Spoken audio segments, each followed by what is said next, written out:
So hello guys, আজকাল ফেসবুকে একটি নতুন ট্রেন্ড শুরু হয়েছে নামের ডিজাইন। রিনা, মিনা, টিনা বিভিন্ন নামের আপনারা দেখছেন ফেসবুকে ডিজাইনের ছড়াছড়ি রয়েছে। তো আজকের এই ভিডিওতে আমি আপনাদেরকে শেখাবো যে সেই রকম নামের ডিজাইন হুবহু সেরকমই নামের ডিজাইন আপনি কিভাবে আপনার মোবাইল দিয়ে আপনি বানাতে পারবেন। তো তার জন্য আপনাকে একটি অ্যাপস ডাউনলোড করতে হবে মোবাইলে আপনাদের, সেটি হলো পিক্সেল ল্যাব। অনেকে যারা ইউটিউবিং করেন তারা জানেন অবশ্যই পিক্সেল ল্যাব কী, যারা জানেন না তাদের জন্য বলছি পিক্সেল ল্যাব।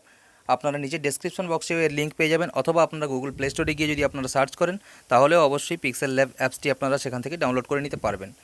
তো এই অ্যাপটি ওপেন করার পর আপনার সামনে এরকম একটি ইন্টারফেস চলে আসবে। এটি সম্পূর্ণ ফ্রি একটি অ্যান্ড্রয়েড অ্যাপ্লিকেশন, এবং এখান থেকে আপনি প্রথমে থ্রি ডটের উপর ক্লিক করে এখানে ইমেজ সাইজের উপর চলে আসবেন, এবং এটাকে জাস্ট এখানে স্কোয়ার ইমেজ নিয়ে নেবেন। একটি স্কোয়ার ইমেজ নিয়ে নিলে এখানে আপনার একটা চারকোনা ছবি এখানে কিন্তু চলে আসবে। এরপর আপনাকে যেটা করতে হবে সেটা হলো, যে নামটি আপনি বানাতে চান বা লিখতে চান সেই নামটি আপনাকে এখানে টাইপ করতে হবে। টাইপ করার জন্য আপনাকে কী করতে হবে, এখানে দেখুন নিচের দিকে যে অপশানগুলো রয়েছে, তিনকোনা একটা অপশান রয়েছে বর্তমানে, তারপর রয়েছে এ লেখা রয়েছে, তারপর একটা ডায়াগ্রাম রয়েছে, তারপরে এখানে যে আইকনগুলো রয়েছে এর মধ্যে দ্বিতীয় নম্বর যে অপশানটা রয়েছে এ অপশানটা, এর উপর আপনাকে ক্লিক করতে হবে। যখনই আপনি এর উপর ক্লিক করবেন তখনই দেখুন আপনার সামনে চলে আসবে এখানে জাস্ট একটা পেন্সিলের অপশান। এখানে এডিট বলে লেখা রয়েছে, জাস্ট এর উপর আপনি ক্লিক করে দেবেন। যখনই আপনি এই পেন টুলটির ওপর ক্লিক করবেন তখনই দেখুন আপনার সামনে নিউ টেক্সট চলে এসছে। এটিকে আপনার মোবাইলের যে কিবোর্ড রয়েছে সেখানে গিয়ে ব্যাকস্পেস যেটা রয়েছে, ডিলিট বাটন রয়েছে, সেটা থেকে টেক্সটটাকে মুছে দেবেন। তারপর আপনার পছন্দের একটি নাম লিখবেন। তো আমি সিম্পল এখানে একটা পছন্দের আমার নাম লিখছি, কোনো একটা কিছু নাম লিখছি।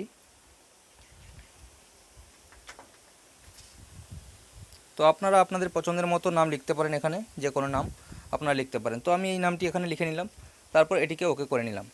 এবার আপনাকে যেটা করতে হবে সেটি হলো, এই যে নিচের যে বার রয়েছে এটিকে স্ক্রল করে করে এদিকে যেতে হবে আপনাকে। যাওয়ার পর এখানে আপনি দেখতে পাচ্ছেন এখানে কালার রয়েছে। তো এখানে কালারের কাছে আপনাকে কোনো কিছু করতে হবে না, বাই ডিফল্ট যে কালারটি রয়েছে আপনি সেটি থাকতে দেবেন বর্তমানে। আপনাকে প্রথমে এর ফ্রন্টটা চেঞ্জ করতে হবে, অর্থাৎ আপনারা দেখেছেন যে নামের ডিজাইনগুলো থাকে সেগুলোতে কিন্তু ফ্রন্টটা অন্যরকম, অর্থাৎ লেখার স্টাইলটা কিন্তু অন্যরকম।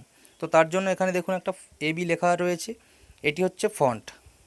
ফন্টের উপর আসার পর দেখুন এখানে তিনটে ফন্টস রয়েছে, এখানে জাস্ট ফন্টস, মাই ফন্টস এবং রিসেন্ট। তো এখানে আপনাকে মাই ফন্টের উপর ক্লিক করতে হবে, এবং আপনি যখন প্রথমবার এই পিক্সেল ল্যাব অ্যাপসটি ইনস্টল করবেন তখন কিন্তু এখানে আপনার মাই ফন্টস অপশানটি আসবে না, কারণ এই মাই ফন্টসগুলো এগুলি অ্যাড করতে হয়, ডাউনলোড করে মোবাইলে গিয়ে অ্যাড করতে হয়। তো ডাউনলোড করার জন্য নিচে ডেসক্রিপশন বক্সে আপনারা লিঙ্ক পেয়ে যাবেন, অথবা আপনারা যদি ডাউনলোড করতে কোনো সমস্যা হয় তাহলে নিচে কমেন্ট করে জানাবেন। আমি স্পেশালি ডেডিকেটেড একটি ভিডিও অবশ্যই এর উপর বানিয়ে দেবো যে কীভাবে আপনারা ফন্ট ডাউনলোড করবেন। তো ফ্রেন্ডস, এরপর আপনাকে কি করতে হবে, সেই ফন্টসগুলো এখানে অ্যাড করার পর এখানে জাস্ট যে ফন্টসটি রয়েছে দেখুন, এই যে দ্বিতীয় নম্বরে যে ফন্টসটি রয়েছে FAZALAY, তারপর সেজুতি ইউনিকোড রয়েছে, এখানে ফয়জল সামথিং এখানে কিছু একটা রয়েছে। তো এই যে ফন্টটি রয়েছে এটাকে আপনাকে সিলেক্ট করে নিতে হবে, এবং তারপর এখানে ওকে বাটন রয়েছে, এই ওকে বাটনের উপর ক্লিক করে দিতে হবে। যখনই আপনি ওকে বাটনের উপর ক্লিক করবেন তখনই আপনি দেখতে পাচ্ছেন যে নামের স্টাইলটা কীভাবে চেঞ্জ হয়ে গেল। আমি একটু জুম করে দেখাচ্ছি আপনাদেরকে, দেখুন এখানে নামের স্টাইলটা কীভাবে চেঞ্জ হয়ে গেল। আগে কিন্তু আমি জাস্ট ওয়ার্ডগুলো লিখেছিলাম, যেরকম ওয়ার্ড সেরকমই থাকে, কিন্তু এখানে নামের স্টাইলটা সঙ্গে সঙ্গে চেঞ্জ হয়ে গেল। এবার আপনাকে কি করতে হবে, সিম্পল জাস্ট এখানে আপনি দেখতে পাচ্ছেন এ যে অপশানটা রয়েছে, তারপরে একটা অপশান রয়েছে, এবং তারপর 3 নম্বর 4 নম্বর যে অপশানটি রয়েছে এর উপর গিয়ে আপনাকে জাস্ট কালার বলে লেখা রয়েছে উপরের দিকে, এখানে কালারের উপর ক্লিক করতে হবে। এই কালারগুলো কী কালার, এগুলো হচ্ছে ব্যাকগ্রাউন্ড কালার, অর্থাৎ আপনি ব্যাকগ্রাউন্ডে কী ছবি লাগাতে চান বা কোনো আপনি রং কালার এখানে লাগাতে পারেন। তো এখানে দেখুন যদি এই কালারটা আপনি পেছনে ব্যাকগ্রাউন্ডে লাগিয়ে দেন তাহলে দেখতে পাচ্ছেন একরকম হয়ে গেল, আবার যদি আপনি এই কালারটা লাগিয়ে দেন তাহলে আরেক রকম হয়ে গেল। তো এটা ব্যাকগ্রাউন্ড কালার, এটা আপনি জাস্ট সিঙ্গেল কালার লাগাতে পারেন কিংবা মাল্টি কালার লাগাতে পারেন, সেটা আপনার চয়েস। এখানে আপনি কালো কালার লাগাতে পারেন, লাল কালার লাগাতে পারেন, যেরকম খুশি কালার কিন্তু এখানে আপনি অ্যাড করতে পারবেন। তো সিম্পল আমি এখানে যে কোনো একটি কালার চুজ করে নিচ্ছি, এখানে জাস্ট মনে করুন এই কালারটা আমি চুজ করলাম, ওকে করে দিলাম। এরপর দেখুন জাস্ট আপনাকে আবার এই যে অপশানটা রয়েছে এর উপর ক্লিক করতে হবে, এবং আপনি যে নামটা লিখেছেন এর উপরে আমি ক্লিক করলাম, করে এটাকে সিলেক্ট করলাম। এবার যে বারটি রয়েছে এখানে, এই বারটিকে টেনে টেনে আমি স্ক্রল করে এদিকে নিয়ে আসছি।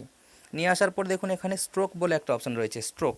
তো এই স্ট্রোকের উপর ক্লিক করে আপনাকে জাস্ট ক্লিক করতে হবে, করলে আপনি দেখতে পাচ্ছেন এখানে স্ট্রোকেরও বিভিন্ন কালার রয়েছে।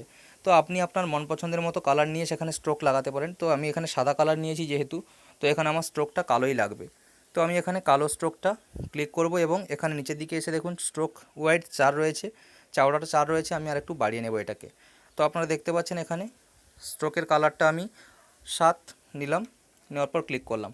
তো আপনারা দেখতে পাচ্ছেন এখন বর্তমানে যে নামটি আমি নিয়েছি তার চারপাশে কালো একটা স্ট্রোক তৈরি হয়েছে। এবার আপনি কি করবেন, যে নামগুলো থাকে তাতে ডিজাইন থাকে, আপনারা দেখেছেন যে নামের লেটারগুলো যেগুলো থাকে অক্ষরগুলোতে বিভিন্ন রকমের ডিজাইন করে করা থাকে।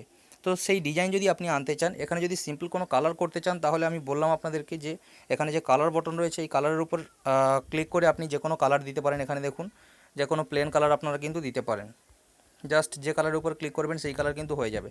এখানে গ্র্যাডিয়েন্টের উপর এসে আপনি যদি গ্র্যাডিয়েন্ট কালার দিতে চান তাহলেও দেখুন এখানে কিন্তু গ্র্যাডিয়েন্ট কালার হয়ে যাবে। এখানে বিভিন্ন রকম মাল্টি কালার আপনারা দিতে পারবেন। এবার আপনি যদি জাস্ট যে ছবিগুলো ফেসবুকে আপলোড করা হয় সেই ধরনের কিছু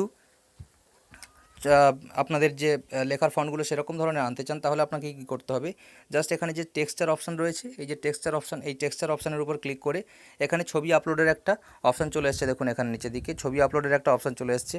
তো এখানে আপনাকে ছবি আপলোড করতে হবে, পিকচার আপলোড করতে হবে, এমন একটি পিকচার আপলোড করতে হবে যেই পিকচারটি কিন্তু এই ছবিটাকে, জাস্ট এই ছবির যে লেখাগুলো সেইগুলোর মধ্যেই ফুটে উঠবে। তো আমি জাস্ট একটা পিকচার আপলোড করে আপনাদেরকে দেখাচ্ছি। এখানে আপনারা আপনাদের মন পছন্দের মতো গুগল থেকে পিকচার আপলোড করতে পারেন এবং সেখান থেকে এখানে আপনারা আপলোড করে দেখতে পারেন, যেটা ভালো লাগবে সেটা অবশ্যই অ্যাপ্লাই করবেন। এখানে আপনি দেখতে পাচ্ছেন আমি জাস্ট পয়লা বৈশাখের একটা ফটো আমি ডাউনলোড করেছিলাম, সেটাকে আমি এখানে লাগিয়ে দিলাম। দেওয়ার পর আমার যে নামটা ছিল সেটা আরও কতটা সুন্দর হয়ে গেছে। তো এখানে আপনারা কিন্তু এভাবে বিভিন্ন পিকচার গুগল থেকে ডাউনলোড করে এখানে কিন্তু এফেক্ট হিসাবে লাগাতে পারেন এবং সেটাকে অ্যাপ্লাই করে করে দেখতে পারেন। এখানে কিন্তু জাস্ট আমি বললাম যেটা, এখানে এসে টেক্সচার যে অপশানটি রয়েছে টেক্সচারের উপর আপনাকে ক্লিক করতে হবে, করার পর পিকচারের উপর ক্লিক করতে হবে, করে আপনি যে ছবিটা লাগাতে চাইবেন সেই ছবিটা এখানে কিন্তু অ্যাড করে দিতে হবে। তো আমি এখানে মনে করুন একটা নেচার, প্রকৃতির একটা কোনো একটা ছবি লাগাতে চাইছি। এখানে জাস্ট মনে করুন কোনো একটি প্রকৃতির ছবি আমি এখানে অ্যাড করব। তো এখানে সিম্পল মনে করুন এই ছবিটা আমি অ্যাড করব। এখানে এই ছবিটার কতটা অংশ বা কোন অংশটা অ্যাড করতে চাই, আমি জাস্ট এই গাছের অংশটা আমি অ্যাড করতে চাই নামের মধ্যে। তো আমি এটা ক্লিক করে দিলাম, দেখতে পাচ্ছেন এটা কিন্তু অ্যাপ্লাই হয়ে গেছে।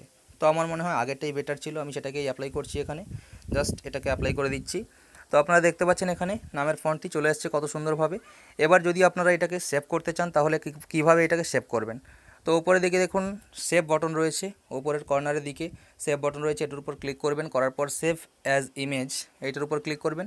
করার পর এখানে যে কাস্টম রয়েছে, ডেনিমেশন রয়েছে, ডাইমেনশন রয়েছে, এখানে কাস্টম, এই কাস্টমটাকে আপনি ক্লিক করবেন, করে এটাকে আলট্রা করবেন, কারণ আলট্রা করলে সবচেয়ে বেশি বা ভালো এইচডি মানের ছবিটা ডাউনলোড করতে পারবেন আপনি। তো এখানে আমি আলট্রা করে নিলাম এবং সেভ টু গ্যালারি করলাম। এখানে সেভ টু গ্যালারি করার সঙ্গে সঙ্গে দেখুন এখানে অ্যাড চলে এসছে। তো এখানে সেভ টু গ্যালারি করার সঙ্গে সঙ্গে কিন্তু আমার ছবিটা গ্যালারিতে সেভ হয়ে গেল। তো আমি এখন আমার গ্যালারি ওপেন করে আপনাদেরকে একটু দেখাচ্ছি যে ছবিটা কীরকম ধরনের এসছে। এখানে জাস্ট দেখতে পাচ্ছেন এখানে ছবিটা অ্যাড হলো সবেমাত্র। তো এখন ছবির উপর ক্লিক করলে আপনি দেখতে পাচ্ছেন কোনোরকম কোনো ওয়াটারমার্ক ছাড়াই কিন্তু ছবিটা আমার গ্যালারিতে ডাউনলোড হয়ে গেছে। এখন এটা যদি আপনি চান ফেসবুকে আপলোড করতে পারেন কিংবা বন্ধুদের সঙ্গে শেয়ার করতে পারেন। তো বন্ধুরা এই ভিডিওটি যদি ভালো লেগে থাকে অবশ্যই একটি লাইক আপনাদের কাছ থেকে আশা করব। ভিডিওটি বানাতে আমাকে আরও বেশি মোটিভেশন যোগায় আপনাদের দেওয়া একটি লাইক, এবং আপনারা যদি আমাদের চ্যানেলে প্রথমবার হয়ে থাকেন তাহলে অবশ্যই চ্যানেলের বাকি ভিডিওগুলো দেখুন। যদি ভালো লাগে অবশ্যই চ্যানেলটিকে সাবস্ক্রাইব করে বেল আইকনে প্রেস করবেন। তো বন্ধুরা দেখা হবে পরের ভিডিওতে, ততক্ষণের জন্য সবাই ভালো থাকবেন। সবাইকে অসংখ্য ধন্যবাদ ভিডিওটি